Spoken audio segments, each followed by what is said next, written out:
vu énormément de monde, que ce soit entre les partenaires du projet, les badauds, hein, parce qu'il y a plus de 2 millions de personnes qui sont passées à Saint-Malo pendant ces 10 jours, la famille, les amis, les collègues.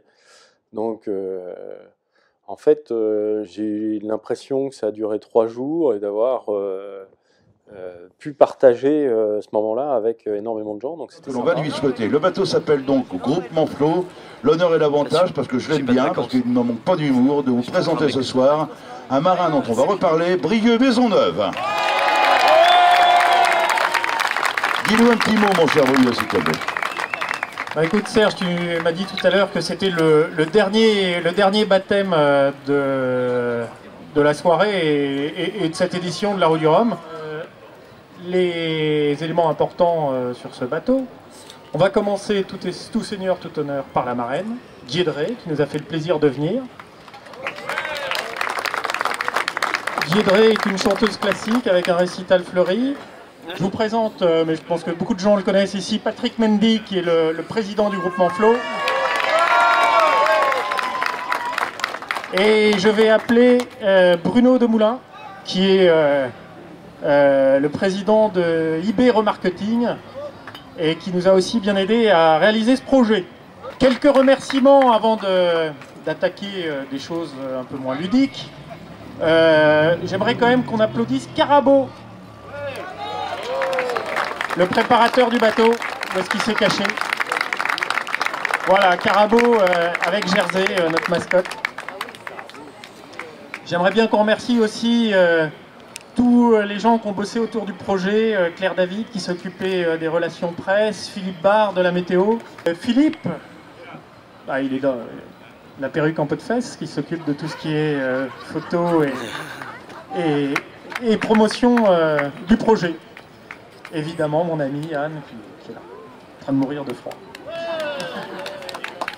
Que ta main bénisse le bateau Groupement Flow, son skipper Brieux, son équipage et tous ceux qui le serviront à terre.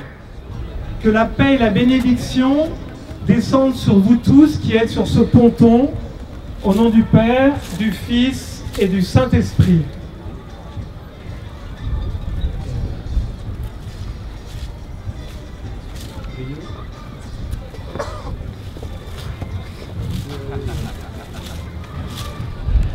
Vous avez le droit d'applaudir.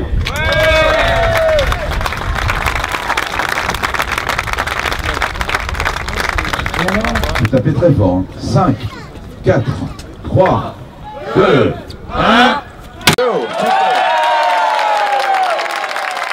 Génial. Merci à la marraine, merci à tous les acteurs. Bonne mer et bon vent pour Brieux Maisonneuve. Avec plaisir, Brieux. Bonne nuit, rendez-vous demain sur la ligne à 14 h.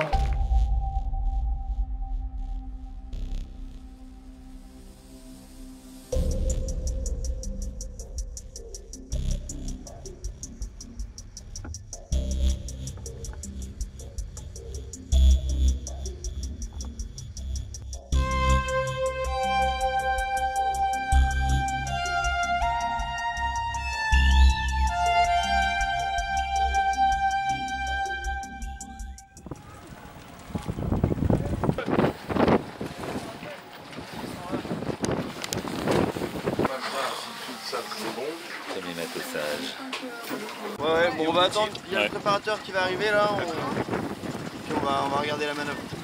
Bon petit déj et puis je te dis tout à l'heure. N'hésite pas à rappeler, hein. Tchuss.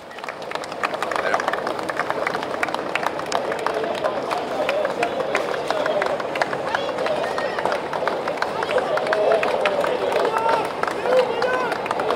Léonie Brieux!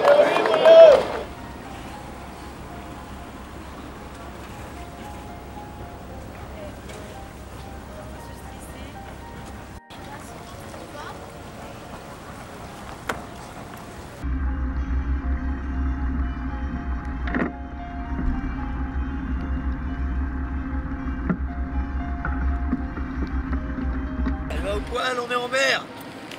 Il n'y a plus qu'un maintenant.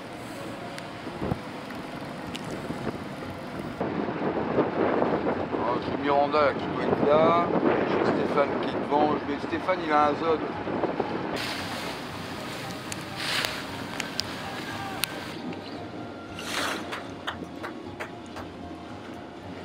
Allez, patron!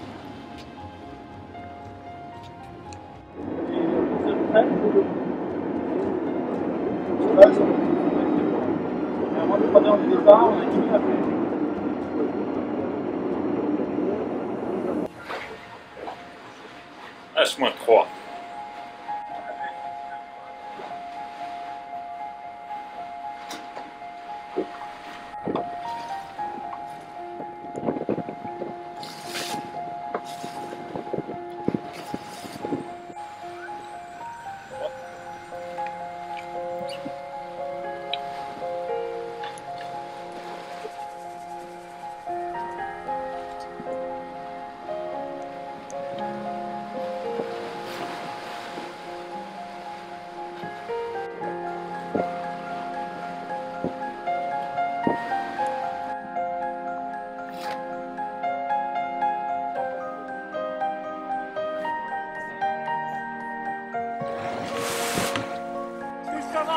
Du mou dans le zone soccer.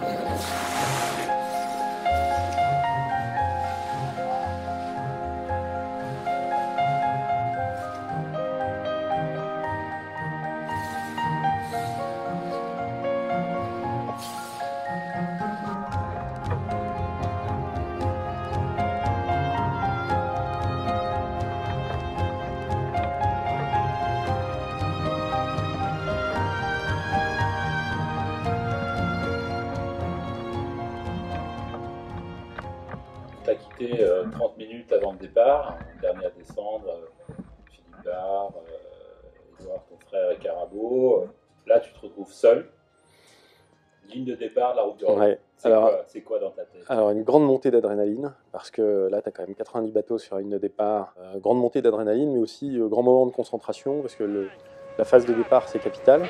Et là, par contre, en t'entendant à la VHF, bon départ, ce qui veut dire que tu n'as pas mordu la ligne, donc ça y est, c'est parti, que globalement, tu ne vas pas être trop gêné par le trafic, et que tu as la voile du temps pour aller jusqu'à la bouée du Cap Fréhel. Là, c'est un grand moment de plaisir.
Et à ce moment-là, j'ai vu un casier passer pas loin du bateau. Je me suis dit, hop là, il ne faut pas se le prendre celui-là. Et dans la seconde qui suivait, le bateau était arrêté.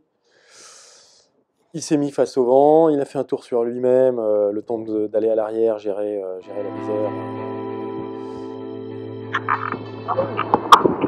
C'est un nouveau départ.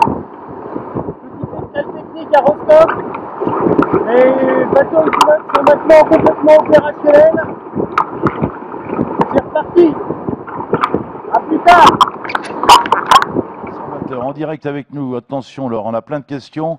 Le skipper de Bastan-Bondy, je défends le département de la Manche, Brieux, Maisonneuve. Bonjour Brieux, est-ce que tu nous entends? Ouais, je t'entends, Serge, à peu près. Ça va bien à bord de Groupement Flow? Je sais que tu as fait escale quelque part. Tu peux nous dire à nouveau quelle en était la raison? Alors écoute, j'ai eu des gros soucis dans la première nuit avec de la casse et puis de la casse sur le bateau, puis de la casse sur le bonhomme. Et puis en plus j'avais perdu, j'avais plus de pilote automatique et plus d'aérien, donc ça faisait beaucoup après 12 heures de mer. Et puis là c'est un peu la même en couleur parce que j'ai de nouveau plus d'aérien. C'est officiel, je n'achèterai pas d'action chez NGE. Ouais. Et c'est un peu galère parce que le vent est hyper irrégulier. Donc voilà, au moment où je te parle, je suis en train de me bagarrer pour essayer de garder le bateau à peu près en ligne de marche. Alors, un habitué de la navigation hauturière, des grandes traversées, de belles courses auxquelles tu as participé. C'est ta première route du Rhum destination Guadeloupe. Tu as été surpris de découvrir des conditions aussi compliquées et difficiles les premières heures, ou tu t'y attendais, Brieux? Oh, franchement, je m'y attendais, c'est pas... les conditions de vent n'étaient pas monstrueuses, hein. Après, il y a de la mer, mais bon, ça... c'est plus rigolo d'affronter cette mer avec un petit fréquence. Bonjour, bienvenue à bord de Groupement Flow. 7e jour de course. 6e, je crois que je suis parti de Rochefort. Et je veux dire que c'est la première fois depuis 6 jours que je peux sortir un peu la tête de l'eau. C'est pour l'expression la mieux consacrée. Et pas mal, beaucoup de bricolage, pas mal d'emmerdes techniques. Des petites choses, mais qui vite se transforment en gros pépins. Mais bon, ça gère. Et là, pour le moment, c'est assez sympa. On navigue sous code 5 dans des conditions plutôt amusantes. Parce que on peut pas imaginer ça, mais au milieu de l'Atlantique, quand il n'y a pas de vent, il y a toujours de la mer. Et même si vous avez 8 nœuds de vent, il y a tellement de clapots, de ressacs, vous faites tellement balloter que vous êtes incapable d'établir une voile correctement. Vous avez l'impression que le bateau va se désintégrer et vous n'avancez pas. Tout va bien à bord après 2 jours assez compliqués où je suis resté bloqué dans l'anticyclone des Açores. Et là, ça y est, on en est sorti ce matin grâce au gros nuage là-bas qui nous a aidé à toucher un peu de vent. Et maintenant, le but du jeu, c'est de ne pas retomber dedans. Donc la question, c'est quand empanner. Un régime d'alizé bien établi, c'est assez sympa, ça glisse, il fait beau et tout va à peu près bien à bord de Groupement Flow. Je sors de l'anticyclone, je suis 23e, je crois. Il y a un groupe de bateaux, je dirais les bateaux qui vont de la 14e à la 21e position sont à peu près 150 000 devant moi. Il reste 1500 000 à faire à peu près, c'est jouable. Ça, je dirais, en étant un peu offensif, il y a moyen de rattraper ce groupe. Mais par contre, il ne faut pas s'aligner derrière eux et attendre parce que en faisant ça, on les rattrape bien.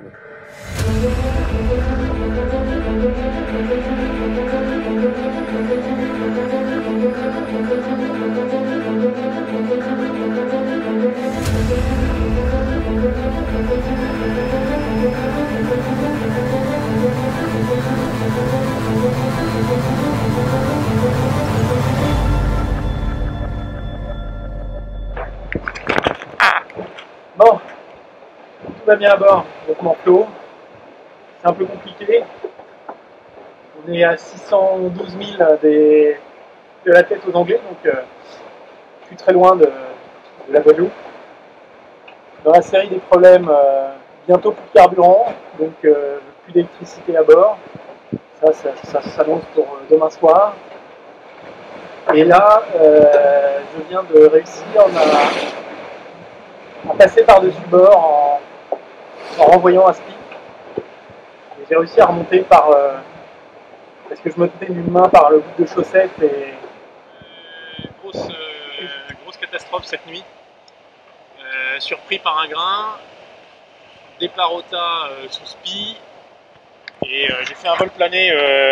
Je revenais de l'avant du bateau et pour aller reprendre la barre. Et j'ai fait un vol plané et j'ai atterri directement dans l'eau entre les filières et la baume, en ayant au passage tapé un winch avec mon épaule et les filières ou la baume avec ma tête. À ce moment-là, mon épaule droite, au moment où j'ai tapé dans le winch, est partie à l'envers et je me suis démis l'épaule. Sensation très désagréable d'être plus dans le bateau, sous l'eau, hein, parce que quand vous tombez la tête la première, vous coulez. De voir ma lampe de poche disparaître dans les abîmes. Et ne plus entendre de bruit parce que, à part le bloup-bloup de la flotte. Et là, de nouveau, grande frayeur en se disant, attends, t'es plus dans le bateau, vive douleur au bras, un peu secoué, choqué par la violence du choc. Et bon, dans la seconde qui suit, vous dites, non, il faut remonter. Heureusement, j'avais les jambes qui étaient emmêlées dans les bastacs qui traînaient dans l'eau. Et en retirant sur les bastacs, a priori, j'ai dû me remettre le bras en place. Donc ça, c'était quand même la bonne nouvelle. La nature est bien faite. Et j'ai pu remonter à bord. J'ai mis 2 heures à gérer le problème parce que j'avais plus trop l'usage de mon bras droit. Donc, j'arrivais pas à affaler le spi. À ce moment-là, il y a un surgainage d'une drisse qui a cassé. Donc, impossible d'affaler le spi correctement. Et finalement, j'ai dû finir le spi au couteau. C'était lui ou moi à ce moment-là. L'îlot de la Pointe aux Anglais, je m'étais trompé tout à l'heure, c'était pas le bon. Voilà, c'est ici.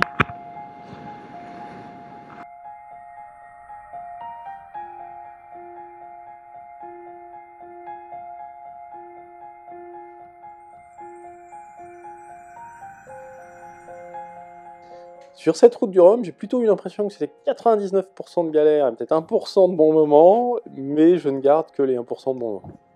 Donc c'est vendredi, c'est poisson. Je sais pas quel goût ça a ce machin. Non, il est pas bon. Non, il est pas bon le poisson.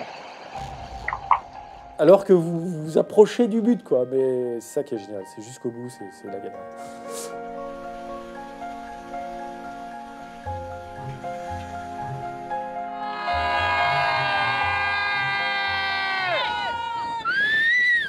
Mais tiens, c'est une bonne nouvelle. Je ne savais pas jusqu'à présent ce que voulait dire le mot peur. Je crois que ça y est. Ça fait quoi de faire la route du Rhum? Bah, écoute, c'est réaliser, en fait, je réalise pas, mais c'est réaliser un rêve d'enfance. C'est vraiment l'impression d'avoir atteint un objectif ultime, en vraiment conscience que la route du Rhum, c'est une épreuve.